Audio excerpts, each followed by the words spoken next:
Welcome to the Explainer. Today, we're getting into the weeds on a totally new way to build large language models. And this whole thing is inspired by a really ambitious mission to create a world-class, top-tier AI that is completely open source for everyone. So here's the plan. We're going to start with the quest that kicked this whole thing off. Then, we'll get a handle on the basic tech that powers pretty much every LLM out there. After that, we'll uncover a brilliant, but as you'll see, deeply flawed new idea. Then comes the really cool part, the elegant mathematical fix. We'll see how they engineered it to work at a massive scale, and then we'll zoom out and look at what this all means for the future of how we build AI. Okay, so this all starts with the Open Superintelligence Lab.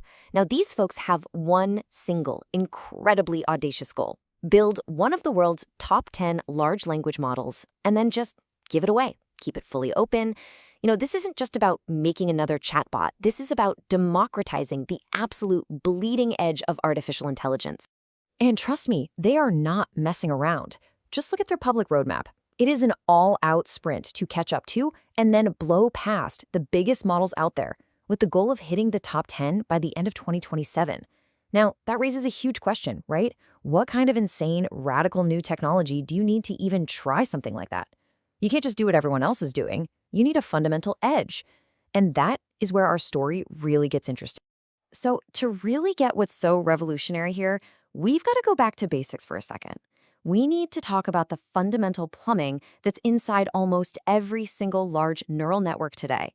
It's called the residual connection. And honestly, it completely changed the game for training ridiculously deep networks. Here's the best way to think about it. Picture some data, like a word from a sentence, going into a layer of the network to get processed. While that's happening, a perfect, untouched copy of that original word takes an express lane right around the processing block. At the other end, the new processed version and the original version just get added together. Now, this is absolutely critical. It means that even if a layer learns nothing useful, the model doesn't get dumber. The original signal just passes straight through. It's the ultimate safety net, and it's what lets us build these models that are hundreds of layers deep without them just falling apart. And that leads to a really important distinction we have to make. Most of the progress you hear about, things like new attention mechanisms or a mixture of experts, that's all in what we call micro-design. It's like inventing a better fuel injector, a more efficient part for the engine. But the story we're telling today, it's all about macro-design. It's a radical change to the car's entire chassis. We're not just tuning up the engine. We are fundamentally rethinking how information flows through the entire system. So with this focus on the big picture, on macro design, some researchers at ByteDance came up with a wild idea back in 2025. They called it Hyper-Connections, or HC. They looked at that single express lane we just talked about, and they asked a really simple question. Why just one? Why not build a multi-lane superhighway? Right. The core idea is brilliant. You take the data for a token and you expand it out into, let's say, 4 parallel streams. The hope is that each stream might specialize. Maybe stream 1 gets really good at grammar, stream 2 holds the long-range context of the conversation, stream 3 focuses on math. Now, here's the genius part. Right before you get to a really expensive part of the model, like the attention layer, you use a smart function to squish all 4 streams down into one. You do all the heavy lifting on that single condensed stream, and then you expand it back out into 4. So you get the information capacity of a 4-lane highway, but with the computational traffic of a single-lane road. It's super clever. And on the surface, this sounds amazing, right? It's a fantastic way to cram more memory and more information into the model. It's a genuinely clever idea. But there's a catch. There's a hidden flaw that you only see when you really, really scale it up. So what happens when you try to build a 100-story skyscraper with this shiny new dessert? Well, this happens. It completely breaks. It spectacularly fails.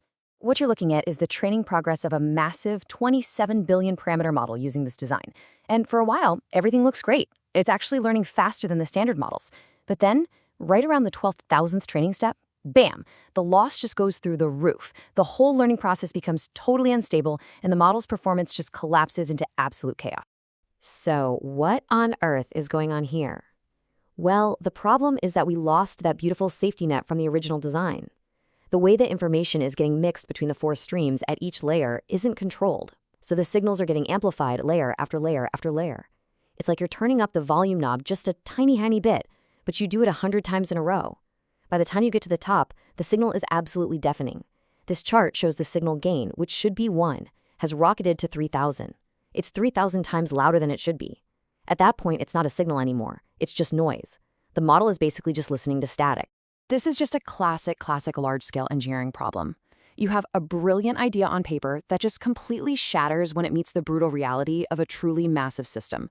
Now, how they fixed it is, in my opinion, even more brilliant than the original idea. And if you want to see how researchers solve these kinds of huge engineering puzzles, make sure you're subscribed for more of these explainers. Okay, so this is where DeepSeek-AI comes into the picture with an incredibly elegant solution. They call it Manifold-Constrained Hyper-Connections, or mHC. And they didn't throw out the superhighway idea. They knew it was powerful. They added a traffic controller, a very specific, mathematically perfect traffic controller. And that traffic controller has a really fancy name, the doubly stochastic matrix.